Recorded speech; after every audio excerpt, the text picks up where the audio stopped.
ఇన్ని బృందాలు పోయినా కూడా వాళ్ళు ఎక్కడున్నారు అనే జాడ ఇప్పటి వరకు కూడా కనుక్కోలేకపోయినారంటే అంటే నిర్లక్ష్యం కారణంగా డే బై డే రోజు రోజుకు గంటలు గడుస్తున్న కొద్దీ ఆ తీవ్రత మరింత పెరుగుతుందని అనుకోవాలా ఇవాళ పెరుగుతుందమ్మా. ఇంకోటి ఇది ఫెయిల్యూర్ కిందకే వస్తుంది. మళ్ళీ థర్స్డే, ఇవాళ థర్స్డే కదా, మళ్ళీ థర్స్డే వరకు కూడా బాడీస్ దొరుకుతాయా లేదా అనేది సంశయమే. ఎందుకంటే టన్నెల్ బోర్ మిషన్ లెంతే 130 ఫీట్లు ఉంటుంది, మీటర్లు ఉంటుంది. 130 మీటర్ల పొడుగున్న దాన్ని కట్ చేసుకుంటూ పోవాలి. అందులో ఒక్క పార్ట్ అక్కర్రాదు.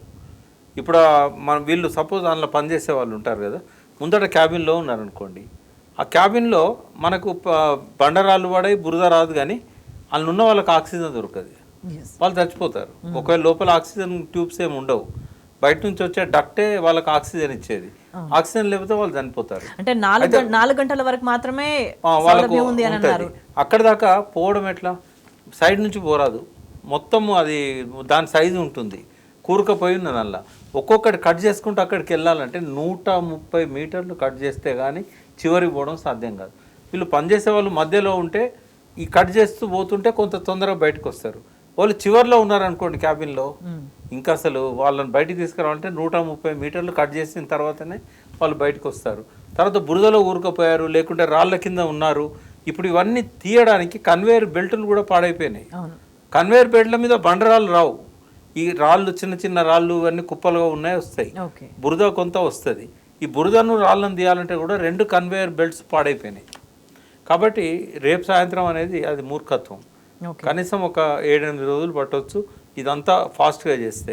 ఇక్కడనే ప్రభుత్వము ఏమన్నా ఎక్స్పర్ట్స్ ఉన్నట్టయితే వాక్యూమ్ పైప్ ద్వారా ఏమన్నా ఈ బురదనంతా ఒకటేసారి తీసుకురావడానికి ఈ పైప్ లైన్స్, అంటే లోకో రైలు 12 కిలోమీటర్లు పోతున్నది, 12 కిలోమీటర్ల తర్వాత 1.5 కిలోమీటర్ ఏది లేదు, కన్వేయర్ బెల్ట్స్ పోయినాయి. కాబట్టి 1.5 కిలోమీటర్ దాన్ని అంతా తీసుకురావాలి, ఈ లోకో రైళ్లలో బయటికి తీసుకురావాలి.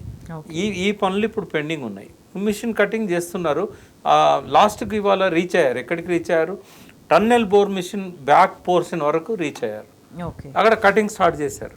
బట్ ఆ కటింగ్ వారం రోజులు కొనసాగుతుంది, అంత ఈజీ కాదు. అక్కడ వాళ్ళకు కూడా ఆక్సిజన్ ప్రాబ్లం ఉంది, వాటర్ ప్రాబ్లం ఉంది, పరిస్థితి చాలా దయనీయంగా ఉంది. అక్కడ పోదామంటే కూడా థర్మోకోల్ ప్లేట్స్ వేసుకొని ఇప్పుడు దీనంతా ఈ టేబుల్ అంతా పొడుగున్న ప్లేట్స్ వేసుకొని ఈ చివరి దాకా పోయినాక మళ్ళీ ఇంకో దాని మీద అడుగుపెట్టి మళ్ళీ దీన్ని తీసుకుపోయి ముందేయాలి.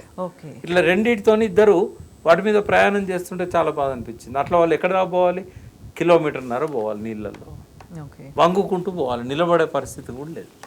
అంటే ఈ మొదటి నుంచి కూడా అంటే ముఖ్యమంత్రి కనీసం అక్కడికి అన్నారు, ముఖ్యమంత్రి పోయింటే బాగుండేది, కొంత సీరియస్నెస్ వచ్చి ఇంకా ఫాస్ట్గా జరిగి ఉండేదంటే ముందు వెళ్ళలేదు. ఇంత తీవ్రంగా కావడానికి కారణం కూడా బాధ్యులు వాళ్ళే అవుతారు ఖచ్చితంగా, ఆబ్వియస్లీ. సో అదంతా అయిపోయింది. 5 రోజులు గడిచిన తర్వాత ఎక్కడా కూడా క్లూ కూడా దొరకని నేపథ్యంలో ఇప్పుడు మాట్లాడుతున్న మాటలు అంటే ప్రిపేర్ చేస్తున్నారా, మేము చేతులు ఎత్తేసినామని చెప్పకనే చెప్తున్నారని భావించాలా కాంగ్రెస్ ప్రభుత్వం? అంటే వాళ్ళు ఏదో ధైర్యాన్ని ఇవ్వడానికి అట్లా చెప్తున్నారు, తర్వాత అటెన్షన్ డైవర్ట్ చేయడానికి ప్రతిపక్షాన్ని మీ వల్లనే ఇట్లా జరిగిందనే దాకా కూడా పోయారు. వాళ్ళ అధికార పత్రిక అయితే ఒకటి అధికార పత్రికలాగా వ్యవహరించే ఒక మాజీ ఎంపీ గారి పత్రిక ఉంది. ఆ పత్రికలో 500 కోట్లు కూడా ఖర్చు పెట్టలేదు బీఆర్ఎస్ గవర్నమెంట్ అన్నారు. 1120 కోట్లకు పైన ఖర్చు పెట్టినట్టుగా ఫిగర్స్ వాళ్ళే ఇచ్చారు ఇరిగేషన్ డిపార్ట్మెంట్.